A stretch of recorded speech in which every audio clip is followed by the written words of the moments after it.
Welcome to the Learning Pines YouTube. We hope this video helps. You start by confirming the essentials: microphone access, assistant permissions, and a network connection. Once done, pick how you will wake it, say the wake word, press the dedicated button, or use the gesture. Make sure the assistant language matches your voice and accent so recognition improves. You should also check battery and do a quick test prompt like "What's the time?" to verify the assistant responds before moving on to detailed tasks. You now issue concise commands. Start with clear verbs, then layer context. For example, set timer 10 minutes followed by add 5 minutes.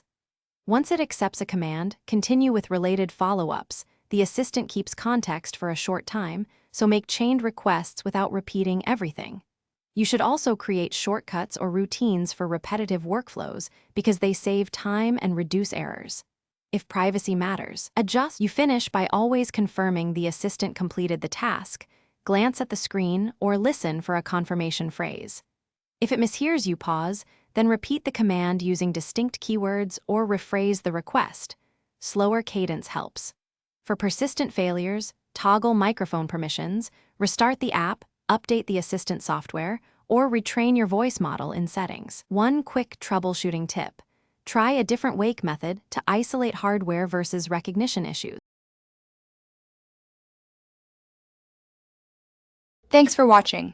Consider subscribing if we helped you.